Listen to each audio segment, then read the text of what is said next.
antigos, jogos abandonados dos anos 70, 80, 90. E essa remasterização é como um filme, é um roteiro de um filme. A gente corta cenas, acrescenta cenas, né? A gente não recria nada de código. A gente apenas adiciona ao que já existe de código, ok? Vou marcar o tempo aqui para não passar dos 15 minutos, ok?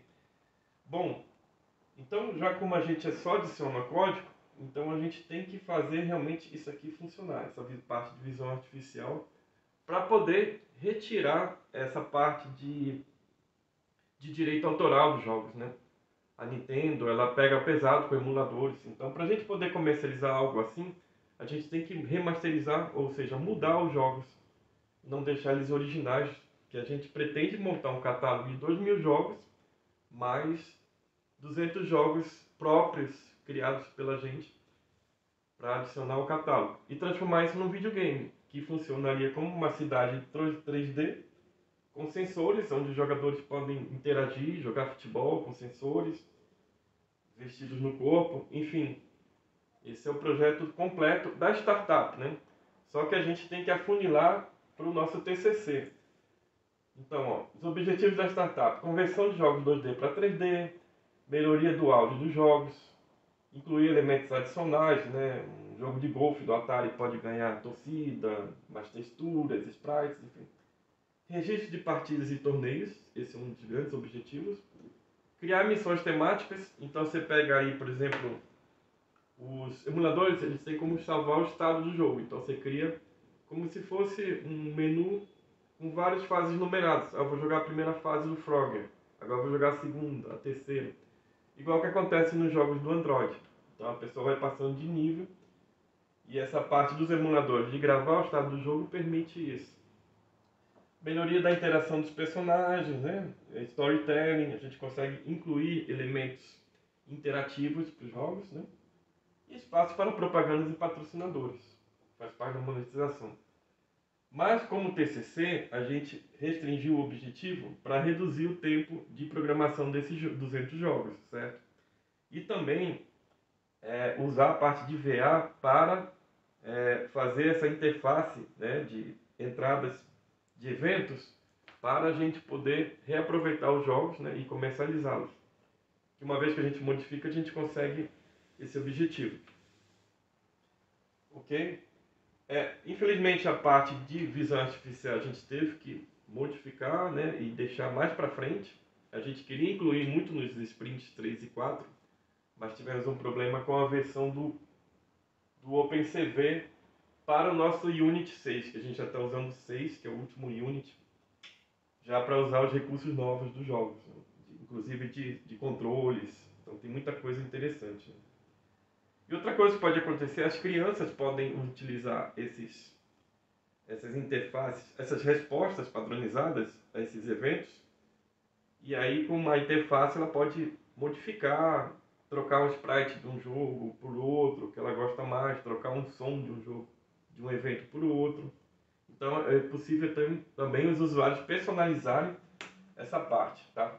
Qual foi a solução que a gente adotou para conseguir fazer com que essa redução de tempos fosse possível, né? Primeiro a gente foi conhecendo a IA, de que forma ela trabalha. Tem IAs que fazem figuras, outras fazem texto melhor, enfim. Foram 2 anos nesse processo, né? E a solução encontrada foi realmente modularizar, né? Porque a gente consegue aí, em vez de criar jogos de forma sequencial, hoje eu vou criar o Cancan, amanhã eu vou criar o Atlantis, outro dia eu vou criar o Combate, né? Fazendo um por um, demora muito mais do que se fazer uma interface que já cria o tabuleiro para todos os jogos de tabuleiro, ou de estratégia, né, abstratos. E aí você coloca as peças com códigos individualizados. Eu quero o movimento do cavalo, do xadrez, para essa peça aqui de outro jogo, que se chama Futebol de Cavalos, certo? Night Moves, um jogo que existe, né? E aí a gente usa o mesmo código para a peça do cavalo, né? E o tabuleiro já vai estar pronto e já vai estar registrado para todos os jogos. Então essa modularização ela permitiu, inclusive facilita o trabalho de você gerar prompts, né? Em vez de gerar prompts gigantescos para IA, quando você tem um código principal menor, você consegue trabalhar mais rápido e mais fácil com a IA. Então, todas essas coisas a gente foi aprendendo ao longo do curso, ao longo dessa experiência também prática, né? Por exemplo, uma saída aqui de modularização, a mecânica de captura do salto do jogo de damas é igual ao do jogo Tigres e Cordeiros. Então eu consigo aplicar a mesma funções, né, de forma individualizada, e esse código fica lá separado do código principal. Então a gente consegue reduzir tempo e ter muito ganhos nesse sentido. Tá? Como resultado, nós evoluímos com a base de dados, conseguimos fazer uma mega base de dados para várias coisas, inclusive para controlar a produção, né? Aqui é só um exemplo rápido, a mecânica principal. Olha quantos tipos de mecânica a gente catalogou. 20, né? Alinhar, perseguir, cercar, correr, competir, capturar. Tipos de captura, ó, alinhamento, atropelamento, cerco, salto, substituição, aproximação, intervenção. Cada jogo tem um tipo de mecânica, né? Efeitos da captura, ó, congelamento, inversão, eliminação, substituição, desaceleração, dominação.